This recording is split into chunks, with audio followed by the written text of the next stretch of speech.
Welcome to The Savage Truth with Cicely Davis. I am your host, Cicely Davis.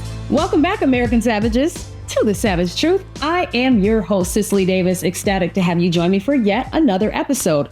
Episode 111, so wonderful numbers, one of my favorites. Maybe it's prophetic, you know? I am ecstatic to have you join me. For those of you who have been watching me, been joining the show and enjoying the show, thank you so very much for coming back and enjoying and allowing me to speak into your life and to hear my perspective on what's going on here. For those of you who are brand new, you picked a superior episode to join. I know I say that all the time, and I mean it every single time. Thank you so very much for joining me. I appreciate your support. Now, whether you are, have been joining me for a while or just now joining me, I have an ask, and it is this: to like, share, subscribe, and leave a positive review on Apple Podcasts, Spotify, and YouTube as we get into this week's haps or last week haps. We got to cover it all. We have to cover it on the show and tell the savage truth. Now, I brought a guest with me, okay? You've seen him before, and he's back again because I enjoy him personally, but also because, you know what? He's actually just very, very convenient. And you seem to like him, okay? My husband, Brad, welcome. I'm convenient. Convenient Brad. That'll be my... You're very convenient. Thank you. Yes, I love having you. Good. I actually do enjoy having you. Feels good. It feels so good to be convenient. Now, we want to welcome Brad back to the show. It's actually fun to share the show with you. I really do. I feel the same way. Well, it's fun to share the show with you. All right. Thank you. To share it on my show. All right. Seriously though, Brad, all the talk last week, of course, was surrounding President Trump's concession speech to Congress, of course. And, we really... Well, half of Congress. Oh, look at you. See, this is why you're so fun. Yeah. Wow. Great insight. Right. Great insight. I pick up on stuff like that. Yeah. I need people to know that I'm married to someone who's smart and insightful, right. And witty, the way you think of things. And convenient. And convenient. Right. But, I don't have the bandwidth yet to go live. Otherwise, I would have put a show out right after this, right after the concession speech. So that being said, I really don't want to beat a dead horse to death, right? This is what everyone's been talking about since last week. Obviously, Donald Trump had his speech was a resounding success for him. Right. Absolutely. Applause deserved for the Republican Party and a resounding success, I would say, for the American people. Right. I mean, just a few tidbits about the speech is what we're going to go over. Again, we don't want to dwell on it too much. Everyone's talked about it, and we will move on to other headlines. But first off, let's start off like this. Members of the United States Congress, thank you very much. And to my fellow citizens, America is back. America is back. What a perfect way to start out that speech. Were you not excited? I just exploded. I thought it was just brilliant. I thought, he did what he does best, and he just spoke right to the American people. So yeah. it was really fun to see. Now, I know I've been saying it, and I really, truly mean it genuinely. And I'm going to continue to say it because I believe in this presidency and this cabinet. I believe in Vice President Vance and what he's doing. But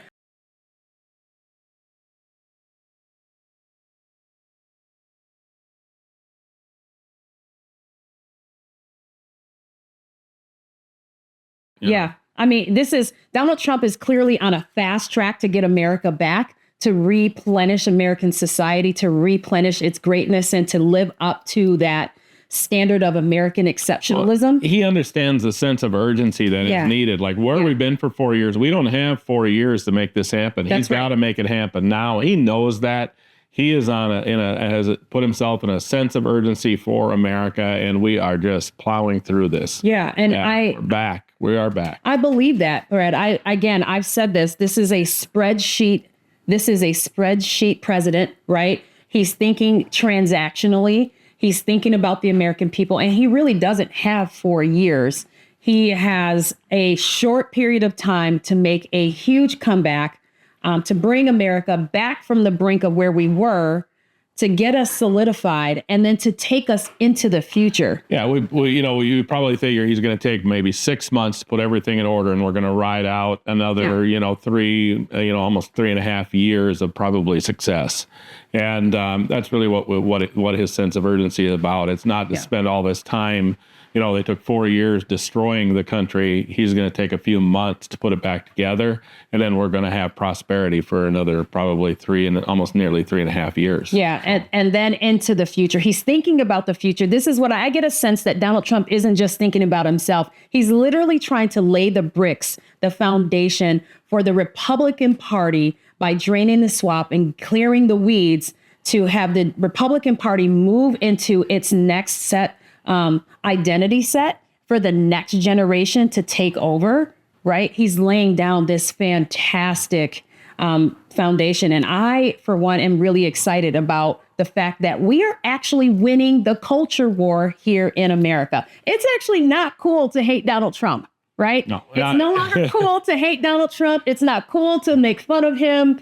It's absolutely fun to be an American again. Well, it's backfiring on the Democrats. Their outright hatred for Donald Trump is actually backfiring on them, because it's not just a hatred for Donald Trump. It's showing that their true hatred is for America. Yeah, and the American people. And the American people. There is a disdain towards the American people. Like again, I've said it before, but the joke was on us. Yeah. That's what it's been.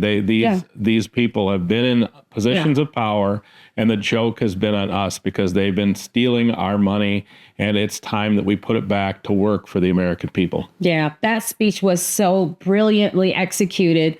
He maneuvered well. He accomplished everything he set out to do. First and foremost, he skillfully laid out the extraordinary accomplishments of his first 6 weeks in office by signing executive orders that delivered on key promises such as, cutting regulations, advancing job creation here and setting that foundation, the securing of the border. Trump demonstrated a level of leadership and decisiveness that the American people have been yearning for, right? This is what we missed.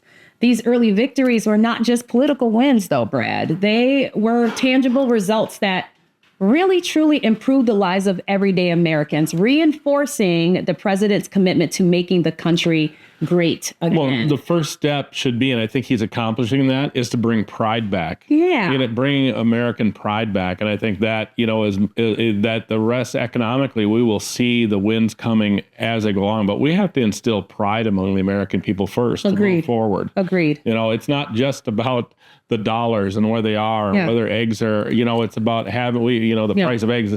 We have to just move forward in the way we feel about our country again, because we've been lost for so many years. Yeah. I've heard people make really kind of loosey-goosey statements that, I was never worried with Joe Biden in office. You can't break a democracy or lose it in 4 years. And you can't certainly get it back in another 4. And I totally and completely disagree with that whole entire sentiment. We were on the verge of literally losing everything that defines us as Americans and the global leader, right? Democracy was at risk. Our constitutional republic was at risk. And it was an existential threat having Joe Biden and his administration in office for the last 4 years. And again, I agree with you that at the top of Donald Trump's list is reinstilling American pride, reminding us as to why we should be prideful, right? That we have everything in this country to be proud of. Absolutely. It's been really great. So, President Trump's speech, his presence, his accomplished list for the first 6 weeks, literally into a corner of true nature that Democrats was exposed, right? He pushed them into this corner. And then they just behave so badly. Obviously, it's more than badly, right? If you can't tell who the Democrats are by looking at them, I mean, this is have you watched it? Did you see the Democrats? I mean, the lady with the purple hair. Yeah. Explain that to me, please. Yeah. Somebody, who is that? What is that? Who voted her into office? That's what Democrats look like. What about, we've got the Green, was that his name? No, Al Green. Yeah, Al Green. The it looks like a pimp with his cane, and and you got looking to like wonder, Scrooge McDuck shaking his and I love the fact that he's now trying to defend it, like, well, they were discriminating against me because I'm black. Well, you couldn't just accept your own behavior, that your behavior was out of order. And no, it's not about that. It's not about my behavior. Yeah. It's about that. If you watch those Democrats and you're a Democrat, you would have to look at that and go, how do I identify myself like this? How do I identify myself with them? They're not for America. They're not for Americans. And it was so obvious that night that it's sad. It was actually sad. Agreed. Because, you can remember back, years ago when there wasn't this political divide, where it wasn't so polarizing, where it wasn't literally demonstrated so obviously that you could see this difference. And it's just sad to watch that, these people. I agree. I wasn't even angry. I just thought they looked so pathetic. I actually wasn't angry. I wasn't angered by their behavior. I actually just felt ashamed. I cringed at their behavior, right? And well, it was cringe. It was cringe, and it didn't get better. No, and the thing was, when it was all said and done, the cringiness was only beginning. Yeah, I know. They didn't stand for the national anthem. I mean, this was not partisan. They didn't stand, or they couldn't clap for Americans. And rather than responding with reasoned oppositions, Democrat responded with bitterness. They responded with obstruction and spite, clearly showing their faces. Yeah. Their faces were just written like, we have to sit here and scowl. That's what we're going to do. We're going to sit here and scowl and hold up our little auction signs. And that's what we're going to do. That's our plan. That's what we've got. So we're going to show how ugly we truly are as human beings. That's really what I think they were trying to say. I just think it's so shameful that they were willing to show their willingness to put political gamesmanship over well-being of the American people. And there have to be some decent Democrats in there somewhere. I mean, somewhere in there are good Democrats that really actually still care about this country. I do believe that. I just don't. I think they've been so outvoiced and so pushed into this grouping by the squad and some of the far left that they're afraid to speak. Yeah. And I hope that as time goes on that they will find a voice, because it's okay to disagree. We wouldn't want everybody to agree on everything. We need there to be some differences, but it can't be this. What we're seeing is this is not American. This is not what's in the best interest of the American people. I personally hope they continue to behave this way, because that makes the midterms real easy and simple for us. Their reactions simply prove just how out of touch and tone deaf they are with the needs and concerns of the average American voter, right? And their attempt to resist Trump at every turn, and that's what this was really all about. The Democrats inadvertently showcased their own weakness and vulnerability, leaving them at an extreme disadvantage. And that is what I'm actually celebrating. They became a party that was defined by opposition for the sake of opposition, right? No vision, no solutions, and no way forward. Here, speaking of Al Green, let's show that clip right now. Al Green, here we go. Mr. Green, take your seat. Take your seat, sir. Take your seat. Finding that members continue to engage in willful and concerted disruption of proper decorum, the chair now directs the Sergeant-at-Arms to restore order. Remove this gentleman from the chamber. That's how the speech got started. Right. And you couldn't even even do Geico commercials. Isn't that what he didn't he do though? Wasn't that him? Stop he it. Did that caveman.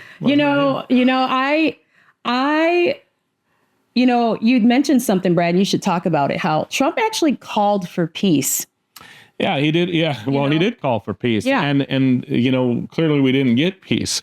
He did call out, and I think it was this fact that no matter what he does, it will never be enough. And I saw Bill Maher, I believe it was, that made a comment. And while Bill Maher has been, fairly in the middle on this one, he said, well, I think Donald Trump said that, he wasn't, no matter what he did, no one would appreciate it. And he said evidently he didn't get enough hugs when he was a child. But that wasn't the point. What Donald Trump was actually doing was asking, he was trying to say, let's move forward as Americans. It really wasn't about him. It is about America. This is the part that people are missing. They're misunderstanding, misquoting him, and are constantly getting the vision wrong, because the vision is supposed to be for the American people. And Donald Trump clearly said that in his opening statement. You know what? Donald Trump actually called for peace. Here's that clip right now. This is my 5th such speech to Congress. And once again, I look at the Democrats in front of me, and I realize there is absolutely nothing I can say to make them happy or to make them stand or smile or applaud. Nothing I can do.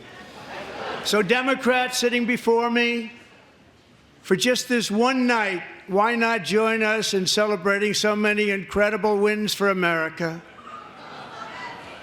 For the good of our nation, let's work together and let's truly make America great again. Now, in the very end of this, the Democrats' behavior revealed the true price of hatred and blind partisanship. Consumed by their disdain, their hatred, their disgust for President Trump, they lost all sense of rationality and common sense. Their vitriol and their unhinged reactions, even to the most reasonable policy proposals, demonstrated just how deeply hatred can cloud judgment, right? Making them incapable of being objective. They were incapable of being relatable or even reasonable. And instead of presenting themselves as a party of ideas and solutions, they put their hatred and their contempt on full display for the entire world to see, every American to see. Their refusal to acknowledge President Trump's clear successes in the last 6 weeks and their ability to engage in constructive dialogue, their divisive rhetoric served as a reminder that hatred not only blinds, but ultimately handicaps a political party. That's what we saw on display, leaving it incapable of serving the American people. They put it out there. Well, there's no denying it. And there is no denying it, but I don't think it's one thing to be incapable of serving the American people.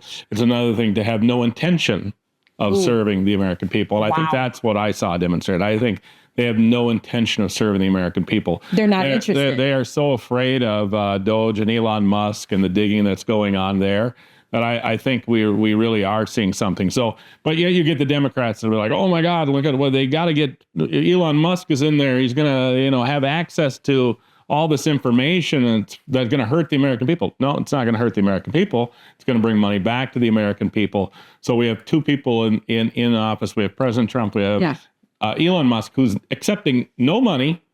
He doesn't need it. And they don't want the money. They're not doing this for the money. They're doing it totally to save America and bring it back from what Democratic control has done to it. You know what? Can you state that statement you read somewhere that if you made $500... Yeah, I think it was $500,000 a day from the time Christ was born to now, you would still not have as much money as Elon Musk has. So he's not doing it for to take people's Social Security checks. Yeah, you'd be like roughly, I think, just a little less than $100 million. He doesn't need the money. No. Okay, he's not doing it for the money. He doesn't need. They're doing the money. They're doing it for you. They're doing it for Americans. I want to close on this, Brad. I want to go into the next, but I want to just say that I think that what people are forgetting and have forgotten or seem to forget that I want to keep people mindful of is that's my money.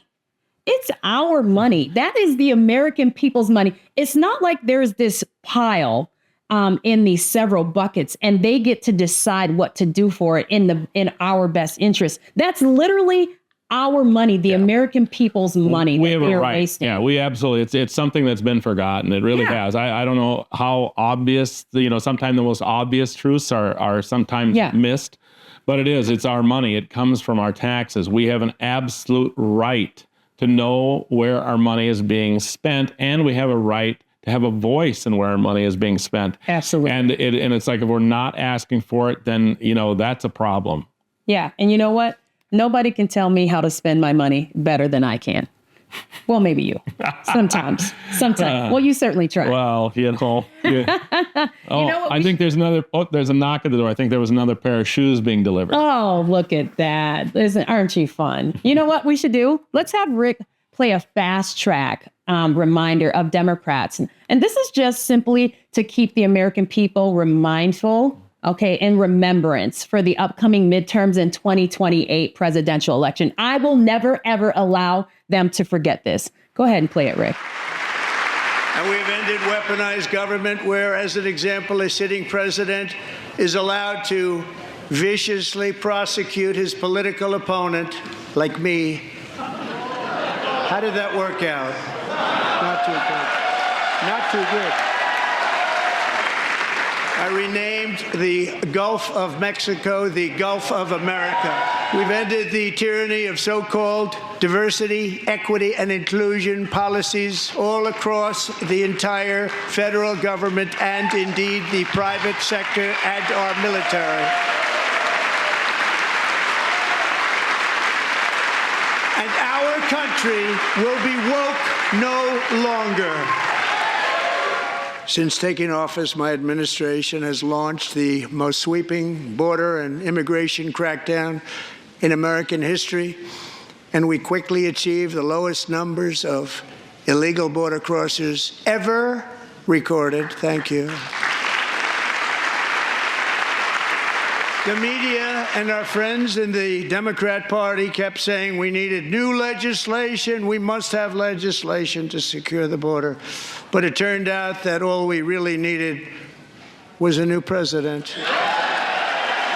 We have been on an amazing winning streak since November 5th. It's been so much fun to watch. It's been fun to watch. It's been fun being American again. Moving so fast. It's like, how do you keep up with it? Yeah. Sounds like Democrats have gone from Obama phones to Abrams refrigerators. Yeah, well. Okay. So $2 billion of that $20 billion, okay, that was parked at this bank outside of government towards the end of the Biden administration. We all heard about that.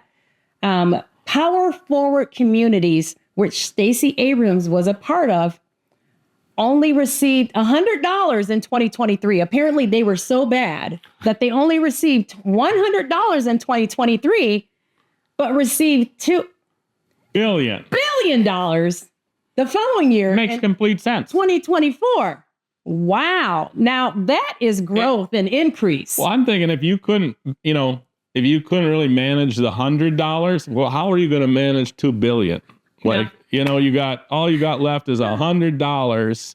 Maybe you started with 150 and you couldn't, you got like 100 left and then we get 2 billion. Go ahead, manage that. Yeah. See what you can do. Yeah. Well, I think if you broke it down, it came out to per house that she was able to buy this electronic appliance for. Now, it was about $117 million per household. But I don't want to, admittedly, we have to be, as Republicans, to be fair, we have to say that there was a savings that came along with this.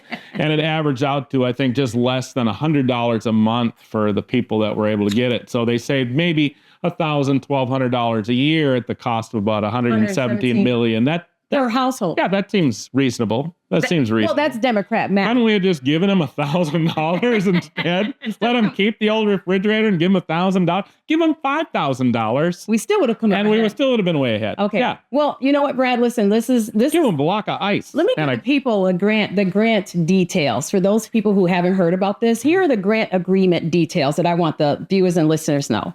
So on the first page, it gives the organization, a nonprofit organization, it gave 21 days, the government, to distribute $2 billion. Now, I think they should check Stacey Abrams' bank account. Well, they should. Then I got a feeling we're $1.5 billion win. There's more craziness to this, okay, surrounding this absurdity. Lee Zeldin of New York, okay, went to page 7 of the grant agreement, and the government gives this entity 90 days to complete a training called How to Develop a Budget. Okay. Now, I would have to say that if an organization needs to take a training on how to develop a budget. First, they shouldn't be taking the training at all. But at the very least, they shouldn't. Shouldn't take the money. They shouldn't take $1, let alone $2 billion. I mean, this is Democrat math. Okay, this is what Elon Musk is exposing. You literally can't make this stuff. No, up. you can't. You can't. And yet there are Democrats out there that are somehow plotting this. Absolutely. I want to know, like, who are you? Well, like, I would love to know what Democrat is sitting at home going, oh, God, that Tracy's really helping people. Stacey. She's really, Stacey, Tracy, I don't even care what her name is. The lady with that big space between her teeth. That's all I know. And you know what? But they should just, it's just ridiculous. Yeah. Yeah, keep up the good work there. That's your money. Trey Stacey. Remember that. It's your money. Matter of fact, you know what? She, of course, defended it. Let's hear her defense of the program and receiving the money. In 2023 and 2024, I led a program called Vitalizing DeSoto. We worked in a tiny town in South Georgia to demonstrate that by replacing energy inefficient appliances with efficient appliances, you can lower your cost. And in fact, we accomplished that. For 75% of the community, they got appliances that are lowering their bills right now. We had one woman who saw her electric bill cut in half from $180 to $98. That's what we delivered. And based on that program, a coalition of organizations, famous organizations, came together and said to the EPA, if we can do this here, we can do this for millions more Americans. Let us invest the money of America in lowering the cost for Americans. And the EPA said, okay, great, go for it. And they then granted those dollars to this coalition of organizations who came together, bringing 250 years and $100 billion worth of experience to doing this project. What they are angry about is that it's going to work, because we know it can work. And in fact, the hypocrisy is that just today, the EPA quietly released funds for one portion of this program, $7 billion, where $100 million of that will go to West Virginia for solar projects. Another $60 million will go to Alaska for solar projects.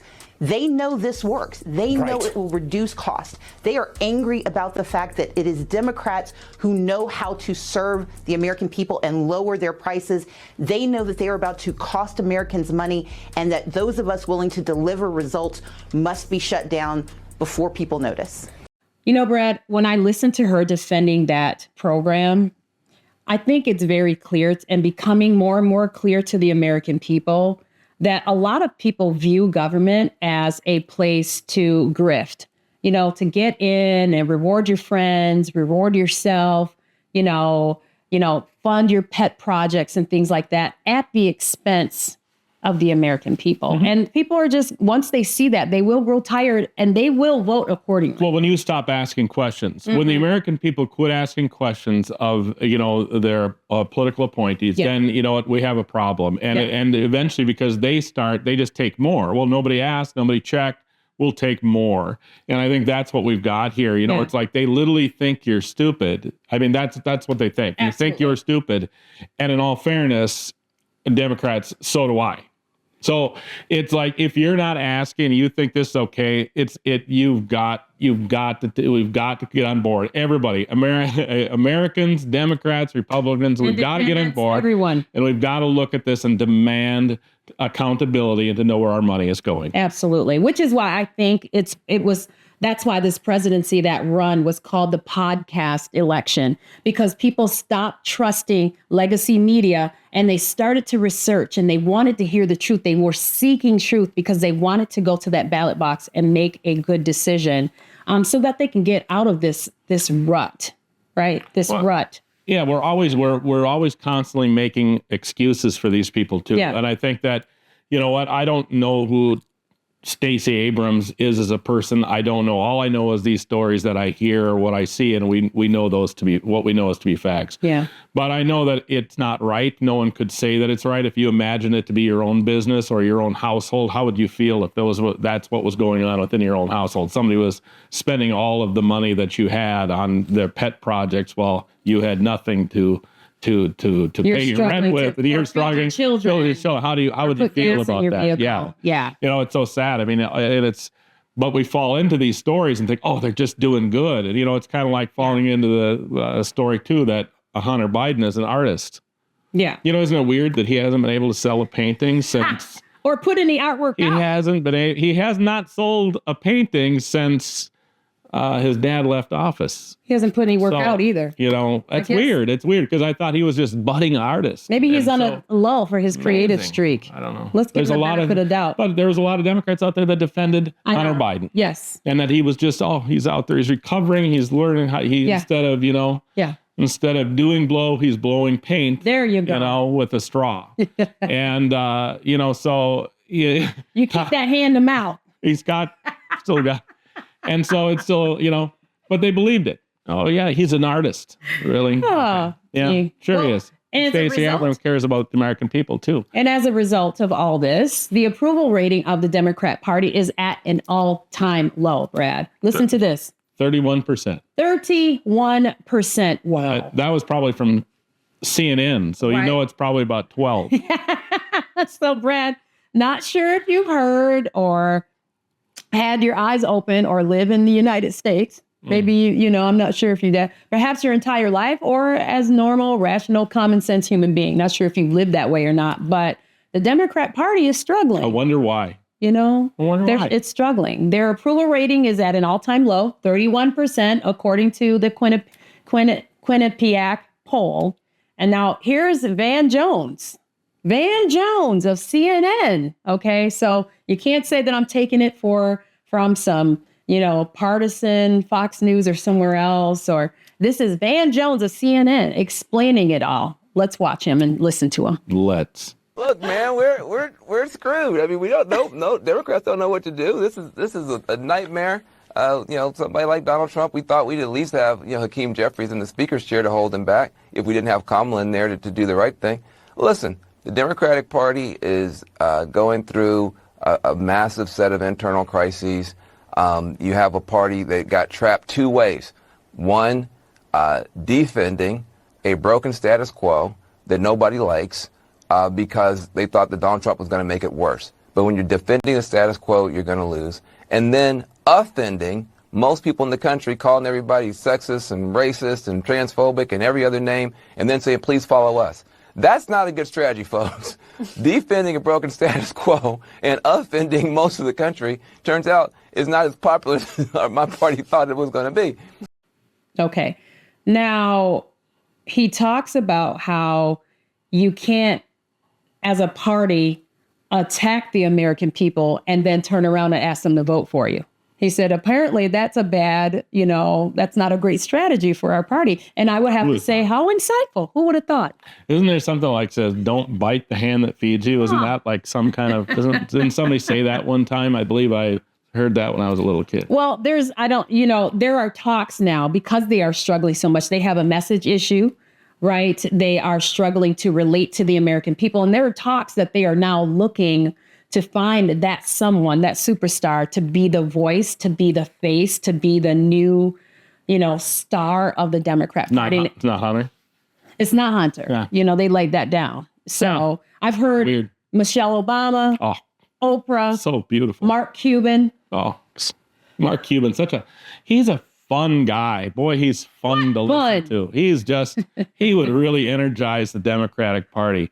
If there wasn't enough despair in the Democratic Party, I'm sure they would find it with that arrogant gentleman. And yes, there are talks to find a new leader who can lead the party out of despair and back in the favor and the hearts of the American people and in the lead of the culture war here in America. Do you remember when Mark Cuban insulted the Dairy Queen workers and then had to go? I mean, he's not a nice guy. It's not. Let's just put it that way. He's not likable. A people person. Not likable. He's not really likable. Like you. Not likable like me. He's not. You're likable. I'm likable. The Democrat Party is currently struggling with its messaging and image because it has become increasingly disconnected from the American people and their needs and their concerns. Yeah, convenient. I'm likable and convenient. You are. And instead of focusing on solutions that resonate with every citizen, right, the party has become fixated on obstructionism and partisanship in opposition to Donald Trump. That's all their focus is. It's all they have. It's all they have. And this is the part with the Democratic Party right now. They have nowhere else to turn because they don't have anything. You know what they have?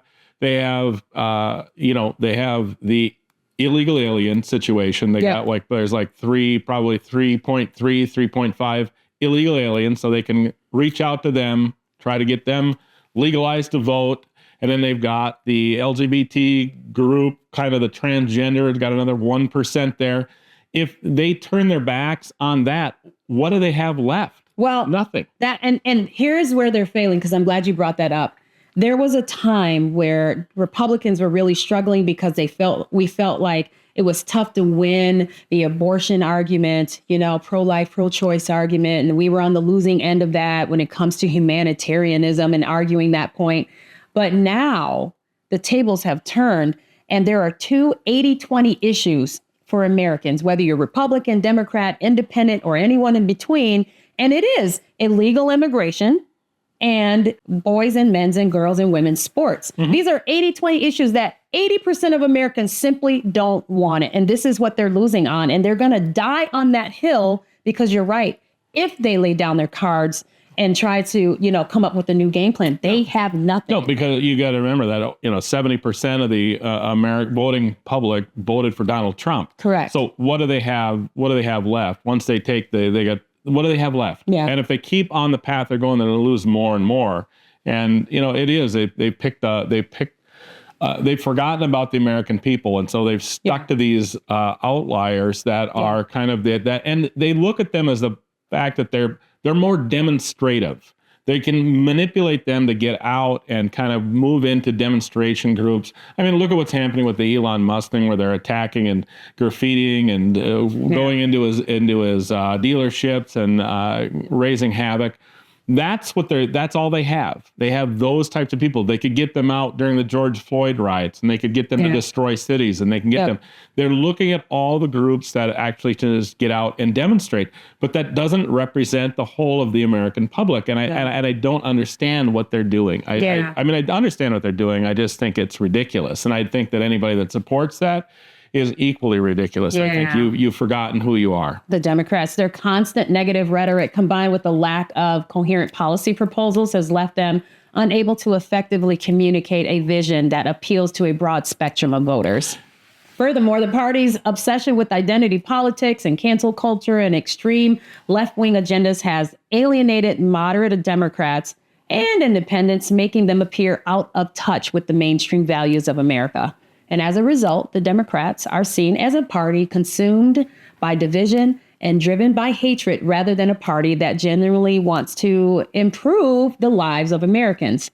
This is self-destructive, and the approach is literally eroding their credibility and making it increasingly difficult for them to present themselves as a viable alternative to the Republican Party, right? So much left to be seen. I think that, again, they're really going to try to just die on this hill. They won't let it go, but it's an 80-20 issue. And right now they can't figure out a message, and they can't find a way to be relatable. And I think that moderate Democrats or real true Democrats versus the left, there's going to have to be some real infighting to split that party up to figure out what they're going to do and who they're going to be for come midterms. Well, if they want to be relatable, the first thing they should do is hold up a mirror and look at it, look at the mirror and really ask themselves who they are as Americans, because some of them are absolutely ridiculous. They don't represent what America even is or looks like. And, you want to be different, that's fine.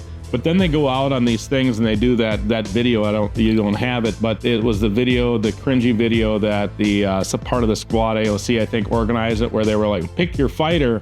And these congressmen or women were jumping out. Yeah. And they were like, going to be the fighters, and they were jumping in the air and doing all. It was so ridiculous and so silly. And this is the part that they're not real. It's not real. Yeah. It's fake. Yeah. All of this is fake. It's a put on. It's not real. And they look ridiculous because they're not genuine about it. Which is the difference between that and what's so refreshing about Donald Trump, because what you see is what you get. Love it, love it, love it. So, you know what? Much to be seen. Way to go, Donald Trump. You know what? It's great to be an American right now. And I'm all for the amendments. I'm all for the Declaration of Independence. I'm all about that red, white, and blue. And it feels good to be on the winning side. Thank you so very much for joining us. To make sure to please like, share, subscribe, and leave a positive review on Apple Podcasts, Spotify, and YouTube. And remember, as always, to be bold, be strong, be faithful, be true. Till next time, I'm Cicely. And I'm Comedian. The Savage Truth with Cicely Davis is a production of Front Page Magazine and the David Horowitz Freedom Center. Reproduction of this podcast without express written consent is prohibited.